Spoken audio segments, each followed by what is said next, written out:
இந்த ஜூலை மாதம் 16ஆம் தேதி இந்த வியாழக்கிழமை இந்த காலையில நீங்க நல்லா இருப்பீங்க. நீங்க ஒவ்வொருவரும் நல்லா இருப்பீங்க.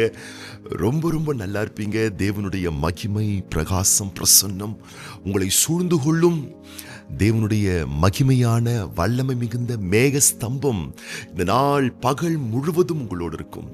முழுவதும் அக்னி ஸ்தம்பம் உங்களை ஆதரிக்கும். நான் உன்னை விட்டு விலகுவதும் இல்லை, உன்னை கைவிடுவதே இல்லை என்று சொன்ன கர்த்தருடைய கரங்கள் உங்களை பலப்படுத்தும், காத்து நடத்தும். கர்த்தருடைய பிள்ளைகளே, யாரும் நமக்கு தீங்கு செய்ய முடியாது. நல்லா நீங்க புரிஞ்சுக்கணும். கெடுதி செய்ய முடியாது. ஒருவேளை யாராயிலும் தந்திரமாக நமக்கோ நம்முடைய குடும்பத்துக்கோ நம்முடைய பிள்ளைகளுக்கோ கெடுதி செய்ய இருக்கிறாங்க அப்படின்னு சொன்னா பயப்படாதீங்க. ஆண்டவர் உங்களுக்கு கொடுத்திருக்கிற ஞானம், விவேகம், கிருபையினால நீங்க அதை கண்டுபிடிச்சிருவீங்க. சத்ருவின் பருப்பு வேகாது உங்களிடத்திலே நம்புங்கள். கர்த்தருடைய பிள்ளைகளே, யாரும் உங்களுக்கு கெடுதி செய்ய முடியாது. அப்படி தந்திரமாக தீர்மானித்தாலும் தேவன் உங்களுக்கு தந்திருக்கக்கூடிய ஞான விவேகத்தை வைத்து கண்டுபிடித்து அந்த கெடுதிகளை, அந்த தீமைகளை தடுத்து விடுவீர்கள். மறைவா வரக்கூடிய தீமையை நீங்க தடுத்துருவீங்க. வெளியரங்கமா வந்தா ஈஸியா தடுத்துருவீங்க. ஆக மொத்தத்துல மறைமுகமாகவோ வெளியரங்கமாகவோ எவரும் உங்களுக்கு எந்த கெடுதியும் எந்த தீங்கும் செய்ய முடியாது. இஸ்ரவேலின் பரிசுத்தர் உங்கள் நடுவில் இருக்கிறார். நீங்கள் தீங்கை காணாதிருப்பீர்கள். நம்புங்கள், நல்லா இருப்பீங்க கர்த்தருடைய பிள்ளைகளே. ஆனா ஒரு விஷயத்தை நீங்க மறந்துடக்கூடாது. என்னன்னா, யாரும் உங்களுக்கு கெடுதி செய்ய முடியாது. ஆனா தயவு செய்து நீங்க உங்களுக்கு கெடுதி செஞ்சுக்காதீங்க. அப்போஸ்தலர் நடபடிகளின் புஸ்தகம் 16ஆம் அதிகாரம் 28ஆம் வசனம் சொல்லுகிறது, பவுல் மிகுந்த சத்தமிட்டு, நீ உனக்கு கெடுதி ஒன்றும் செய்து கொள்ளாதே, நாங்கள் எல்லாரும் இங்கே தான் இருக்கிறோம் என்றான். நீ உனக்கு கெடுதி ஒன்றும் செய்து கொள்ளாதே. நீங்க உங்களுக்கு கெடுதி செஞ்சுக்காதீங்க. நீங்க உங்களுக்கு தீமை செஞ்சுக்காதீங்க. யாரும் உங்களுக்கு தீமை செய்ய முடியாது, தடுத்துடலாம்.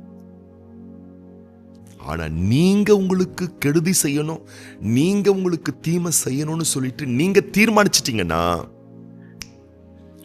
யாராலையும் காப்பாற்றவே முடியாது. கர்த்தருடைய குழந்தைகளே, அப்ப நீங்க உணரணும், உள்வாங்கணும், ஆழமா நீங்க புரிஞ்சுக்கணும். யார் எனக்கு கெடுதி செய்தாலும் அது தேவன் காண்பித்து கொடுத்து விடுவார். யார் எனக்கு கெடுதி செய்ய தீர்மானித்தாலும் என்னால் அதை தடுத்து விட முடியும். ஆனால் எனக்கு நானே கெடுதி செய்ய நான் தீர்மானித்து விட்டால் என்கிட்ட இருந்தே என்னை காப்பாற்றவே முடியாது. இந்த விஷயத்துல தேவ பிள்ளைகள் ரொம்ப ரொம்ப கவனமா இருக்கணும். பல நேரங்களில் பாருங்கள், சில இழப்புகள் நம்முடைய வாழ்வில் வந்து விடுகிறது. சில தேவ ஜனங்களை நான் பார்த்திருக்கிறேன். சில இழப்புகள் வந்துடும், ஏமாற்றங்கள் வந்துடும், சில வகையான பிரச்சனையில் வாயிலாக கடந்து செல்லும் பொழுது ஒரு மன அழுத்தம் வந்துடும், மன முறிவு வரும், நல்ல நல்ல உறவுகளை இழக்கக்கூடிய சூழ்நிலைகள் வந்துடும், நல்ல வாய்ப்புகள், நல்ல வேலைகள், நல்ல வருமானங்கள், நல்ல நல்ல நிலைகள் இழக்கிற ஒரு நிலை வந்துடும். சில நேரத்தில் சில விஷயம் எதிர்பார்த்தது கை கூடாம போயிடும், ஏமாற்றத்தில் முடிச்சிடும், நடக்காது, டிலே ஆகும், காலதாமதம் ஆகும்.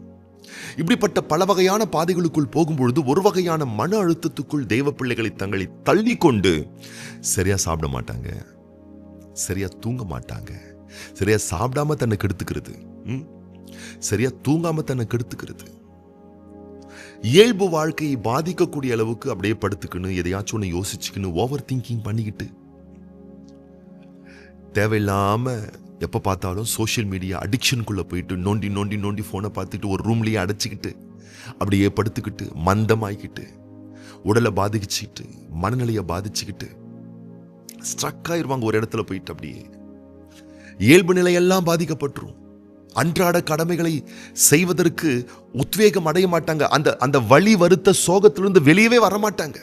ஒரு வகையான அழுத்தத்துக்குள்ள தன்னை தள்ளி கொண்டு மனக்காயங்களோடு உடல் காயங்களோடு வாழ்ந்து கொண்டே இருப்பார்கள். இது அதிகரிக்கும் பொழுது, தனிமை வாட்டும் பொழுது என்ன பண்ணுவாங்கன்னு கேட்டீங்கன்னு சொன்னா, சோஷியல் மீடியா போன் வர கையில இருக்குதா, பான் அடிக்ஷனுக்குள்ள போயிருவாங்க. சில பேர் ஆபாச படங்களை பார்ப்பது, ஆபாச அசிங்க அசிங்க அசுத்தமான காட்சிகளை பார்ப்பது, அதிலாச்சும் நமக்கு கொஞ்சம் பிளஷர் கிடைக்குமா அப்படின்னு சொல்லிட்டு அந்த அடிக்ஷனுக்குள்ள போயிட்டு தன்னை கெடுத்துப்பாங்க. சில பேர் ஸ்மோக் பண்ணி தங்களை கெடுத்துப்பாங்க. சில பேர் ட்ரிங்க்ஸ் பண்ணி தங்களை கெடுத்துப்பாங்க. சில பேர் போதை வஸ்துக்களுக்கு அடிமையாகி தங்களை கெடுத்துப்பாங்க. சிலர் ரகசிய பாவங்கள், ரகசிய தொடர்புகளை ஏற்படுத்தி கொண்டு தங்களை கெடுத்துக் கொள்வார்கள். இப்படி பல ரகத்திலே தன்னை கெடுத்துக் கொள்ளக்கூடியவர்கள் ஏராளமான பேர் இருக்கிறார்கள். இந்த காலையிலே தேவனுடைய வார்த்தை கேட்டுக்கொண்டிருக்கக்கூடிய அன்பு மகனே, அருமை மகளே, உங்களை தயவு செய்து கெடுத்துக் கொள்ளாதீர்கள். தயவு செய்து உங்களுக்கு ஒரு கெடுதியை ஏற்படுத்தி கொள்ளாதீர்கள். உங்கள் ஆன்ம நிலையையும் ஆவிக்குரிய நிலையையும் உடல் நிலையையும் மனநிலையையும் பாதிக்கக்கூடிய எந்த ஒரு செயலுக்கும் எந்த ஒரு நிலைக்கும் உங்களை தயவு செய்து ஒப்புக் கொடுக்காதீர்கள். அது பெரிய பாதிப்பை ஏற்படுத்திவிடும். ஏன் நீங்கள் வழி வருத்தத்துக்குள் சென்றீர்கள்? கிடைக்கல, அமையல, முடியல, காலதாமதம், அதுக்காக தானே? கவலைப்படாதீங்க. நீங்கள் எதிர்பார்த்திருக்கக்கூடிய நல்ல நல்ல முடிவுகளை கொடுப்பதற்கு தேவன் என்றைக்கும் உயிரோடு இருக்கிறார். நம்புங்கள். நடக்கலையா? அமையலையா? கைவிட்டு போயிருச்சா? எழுந்துட்டீங்களா? டிலே ஆகுதா? கவலைப்படாதீங்க, கவலைப்படாதீங்க. ஒன்றை மட்டும் மறக்கவே மறக்காதீங்க. உங்க வாழ்க்கையிலே நீங்கள் எதை இழந்தாலும், எதை தொலைத்தாலும், எது உங்களை விட்டு போயிருந்தாலும், எது தாமதமானாலும், ஒருவேளை இன்னைக்கே அது கை கூடா விட்டாலும், ஒரு நாள் அல்ல ஒரு நாள் நீங்கள் இழந்ததை விட,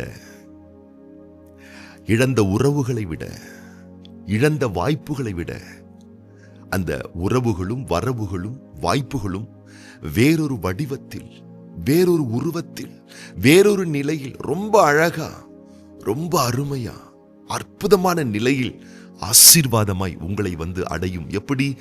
ரூத்துக்கு போவாஸ் கிடைச்ச மாதிரி. ரூத் தன் கணவனை இழந்தாள் இள வயதில்.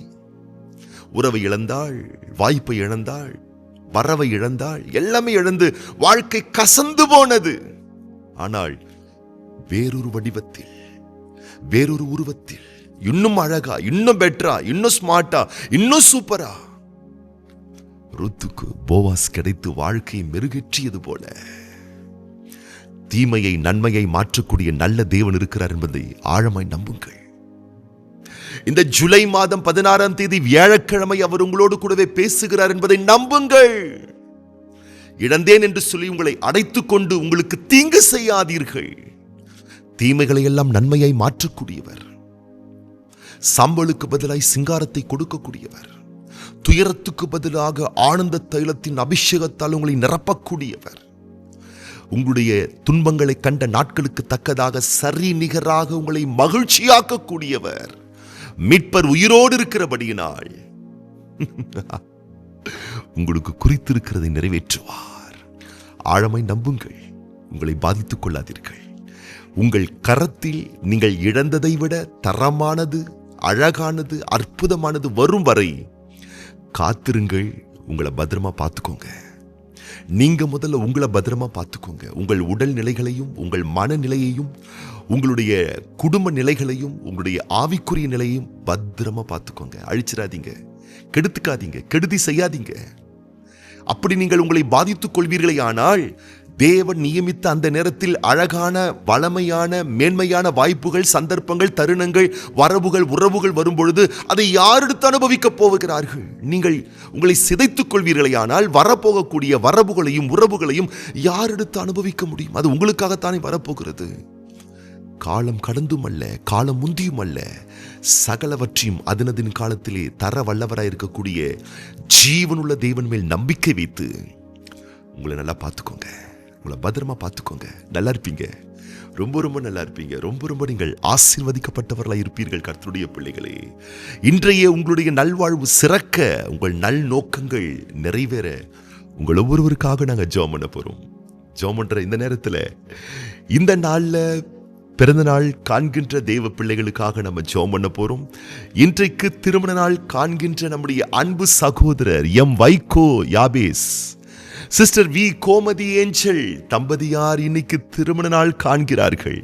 அவர்களுக்காக நம்ம ஜெபம் பண்ண போறோம். கண்களை மூடி நம்ம ஜெபம் பண்ணலாமா? பரலோக தகப்பனே, திருக்குமாரன் இயேசு கிறிஸ்துவின் நாமத்தினாலே சமூகத்திலே வருகின்றோம். இந்த ஜூலை மாதம் 16ஆம் தேதி வியாழக்கிழமை இந்த காலையிலே இந்த வார்த்தை கேட்கிற ஒவ்வொரு பிள்ளைகளையும் வலக்கரம் நீட்டி தொட்டு நீர் தாமே ஆசீர்வதிப்பீராக. ஆண்டவரே, உம்முடைய பிள்ளைகளுடைய வாழ்க்கையிலே சில கால தாமதங்கள், கைகூடி வராத சில விஷயங்கள், வாழ்வில் நடந்த கசப்பான அனுபவங்கள், அதை எண்ணி எண்ணி தங்களை கெடுத்துக் கொள்ளாதபடி, தங்களை பாதித்துக் கொள்ளாதபடி, தங்களை சிதைத்துக் கொள்ளாதபடி எங்களுடைய ஜெபங்களுக்கெல்லாம் பலன்கள் வரும். கர்த்தர் எங்கள் காரியங்களை கைக்கூடி வர பண்ணுவார் என்ற விசுவாச நம்பிக்கையோடு சகலவற்றையும் அதனதின் காலத்தில் நேர்த்தியாய் செய்கிறவரே, உம்மிடத்தில் அன்பு கூறுகிற பிள்ளைகளுக்கு நன்மைக்கு ஏதுவாகவே அனைத்தும் நடக்குமே, அந்த ஒரு உன்னதமான மனநிலையோடு மனப்பக்குவத்தோடு உம்முடைய பிள்ளைகள் தங்களை பாதித்துக் கொள்ளாதபடி அன்றன்றைய கடமைகளை மிக அழகாய் நிறைவேற்ற ஒவ்வொரு பிள்ளைகளுக்கும் நீர் உதவி செய்ய வேண்டுமென உத்தமமான கரத்தில் உம்முடைய பிள்ளைகளை நாங்கள் ஒப்புக் கொடுக்கிறோம். இன்றைய நாள் உம்முடைய பிள்ளைகளுடைய காரிய கடமைகள் நிறைவேற்றப்பட கர்த்தருடைய நாமத்தினாலே உம்முடைய பிள்ளைகள் ஒவ்வொருவரையும் நாங்கள் வாழ்த்துகிறோம், ஆசீர்வதிக்கிறோம், நேசமுள்ள கரத்தில் ஒப்புக் கொடுக்கிறோம். இன்றைய நாளில் பிறந்த நாட்கள் காண்கின்ற, திருமண ஆண்டுகள் காண்கின்ற ஒவ்வொரு பிள்ளைகளுக்காக நாங்கள் ஜெபிக்கின்றோம். வானத்தையும் பூமியும் படைத்த கர்த்தராலே ஒவ்வொரு பிள்ளைகளும் வளமாய் ஆசீர்வதிக்கப்படுவார்களாக என்று சொல்லி மனதார வாழ்த்தி ஆசீர்வதித்து ஆண்டவர் இயேசு கிறிஸ்துவின் ஆசீர்வதிக்கப்பட்ட நாமத்தினாலே வாழ்த்தி ஜெபிக்கிறோம் எங்கள் நல்ல பிதாவே, ஆமீன். நல்லா இருப்பீங்க. இன்னைக்கு நீங்க ரொம்ப ரொம்ப நல்லா இருப்பீங்க.